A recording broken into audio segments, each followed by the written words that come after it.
I thought you were serious just for a second. But how do you replace what Almada brings to the offense and defense? Well, it's kind of impossible to replace, everything in general with any player. Everyone brings something special to the team, and we know what Almada can bring. What we always talk about is the signature of this team has to be the togetherness and the team effort, the team determination, the team mentality. So in that sense, yes, we're going to miss some guys, but whoever comes on the field has to try at the best of his ability to replace the roles that we have for every position, and from there we will go. I think it's part of football. We're going to miss some players, they're going to miss some players, and we'll see. What's the hardest thing to replace that Almada does? Well, the creativity. I think technically he's very good. We have other technical players in the team, but the creative part, to see the gaps in between the back line to play a through ball, to the creativity to dribble, but already knowing where is the next pass going, reading the game, adjusting in the last second of the play, where is the best pass. That's the quality that Almada has. But again, we're replacing that with more tactics, with better understanding of time and space, better coaching, trying to give the players the tools to succeed in this game. So again, there are a lot of things that we're working out to try to do a good game in Columbus. And you obviously got a lot of experience having to replace people last year because of all the injuries. What did you learn from that you can apply to missing as many as 3 starters for Columbus? Well, trying to maintain the same system. I think that's one that we're very proud of, not changing the core of the team. I think that's important. But also the clear understanding on the tactics and the roles. We're big on the roles of the players. Like, everyone should have a role, and everyone should understand the role on the field, and from there just apply. And is the application what will make us better or worse? But they all should have the clear understanding of what they're doing, and that's our job as coaches. Again, coming back to Brian Schmetzer, he always used to say, like, we are here to give the players the tools to succeed, and I love that phrase. I think that's very important. It's always a good reminder for us coaches to understand our role as well, and provide feedback to the players to have everyone together. Gonzalo, a total of 47 MLS players are out with international duty. 21 teams are missing players. Atlanta United and Minnesota United are each missing 6. That's the most of any team in MLS. Would you like to see MLS not play during the international window? Is that something that you would like to see change? Yeah, well, by my count, we're missing 7, but still, it's a big number. I think everyone loves that. Normally, MLS is very good at that. It's normally very good in kind of the calendar, and you can pick and choose. We understand this year was very difficult because of League's Cup. We understand the value of that cup for the league, for the growth of North America in general. So yeah, it is what it is. It's obvious that we would prefer to play with all of our internationals every weekend, but this time it's not possible. We will adjust, we will move on. It is what it is, and at the end of the day, we will enjoy League's Cup. I think it's a very nice cup to play, and I hope we can do well in that.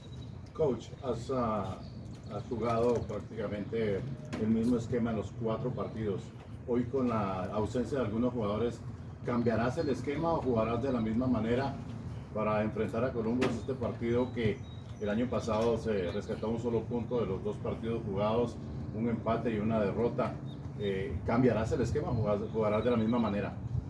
Bueno, el esquema, me imagino que te refieres un poco a la formación táctica, ¿no? Correcto. Que normalmente jugamos con una especie de 4-3-3, 4-2-3-1, con un rol de un 6, un 8, un 10, pero después, al final, un poco lo que hablaba en inglés es los roles de los jugadores. Entonces, en ese sentido, de repente cambiamos las estructuras, dependiendo de cómo aprieta el rival, cambiamos la estructura, depende de cómo ataque el rival, cambiamos un poco la forma de presionar.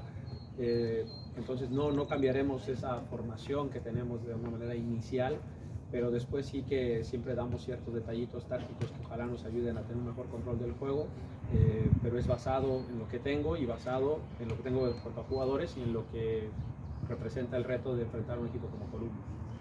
Gonzalo, we're just talking to Luis. You know, these games he's been very consistent. He's finding a lot of spaces that I think really suit him. He's getting goals and he's getting in dangerous spots. He said that the preseason he sort of worked harder, came in with a little bit different mindset. What could you add to that? What have you noticed from Luis just in the first bit of the season so far? He's happier. He's happier. For some reason, he's happier. He enjoys every training session. I think he's one of those players that he needs to feel happy, strong, powerful, reliant on his physicality to produce what he's been producing for us.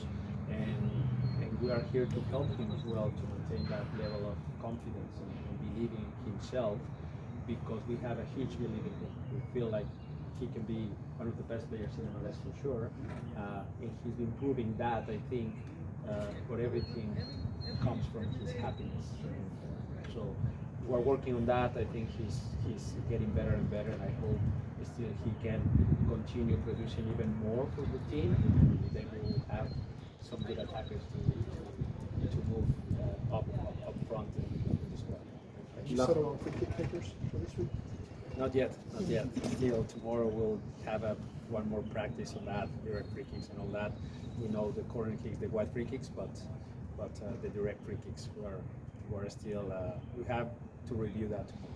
One of the things that you and Garth and Carlos talked about when y'all signed Gigi was how he might not score all the goals, but people around him are going to score a lot of goals. I assume you're seeing that so far, and how can that get better? Yes, absolutely correct. I think, again, everything is connected. It's not just when we have the ball, we are attackers and all that.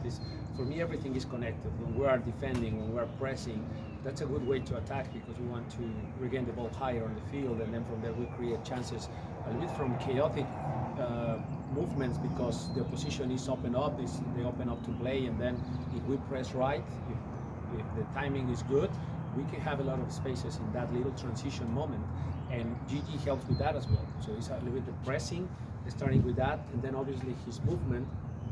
You see a lot of his movements, yes, offsides, and we all see that stat that is not very, very good, but it's a positive in my opinion that we are making those runs.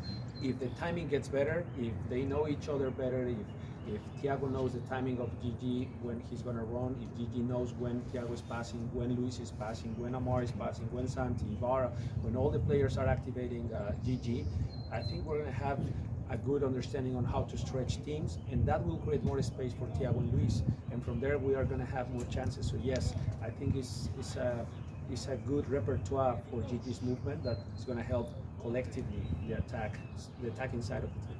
Coach, es obvio que has potenciado a muchos jugadores de este equipo en esta temporada, pero específicamente Kaylee Wiley está comenzando una temporada espectacular, 3 goles, jugando de una manera increíble, que para mí ha sido hasta hoy el jugador, aparte de Thiago Almada, obviamente más revulsivo del equipo en cuestión de ataque.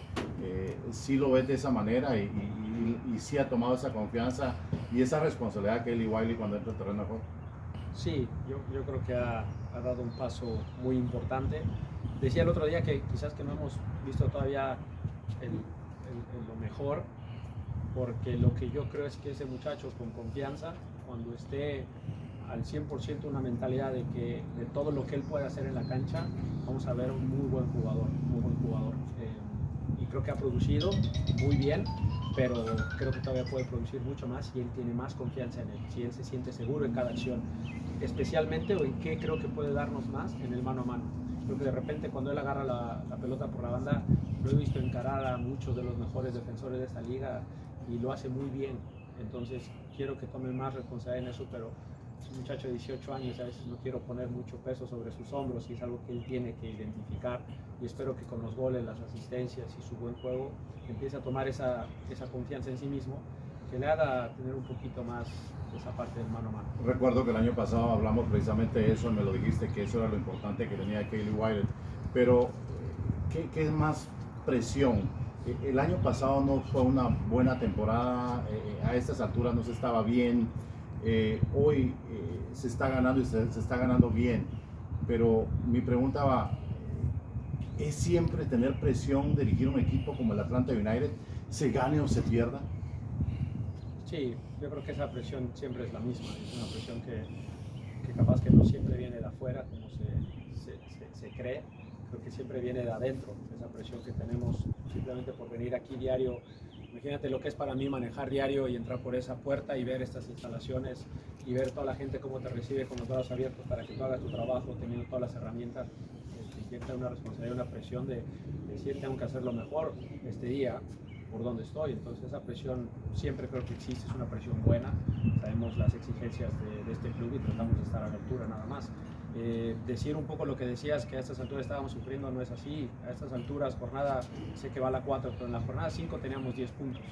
Entonces no estábamos tan lejos de donde estábamos el torneo pasado y como se lo mencionaba un poco a los jugadores, eso, los pies en la tierra, ha sido un buen arranque, pero van 4 partidos, ¿no? Y al partido 5 teníamos los mismos puntos que ahorita, entonces no hemos hecho nada todavía y hay que mantener y si no superar el nivel y el entendimiento que estamos teniendo del juego para seguir sumando puntos, porque creo que sí, estamos en un buen momento, pero no es momento de creer que ya somos campeones de la liga, no ha pasado nada, son 4 partidos y hay que seguir mejorando.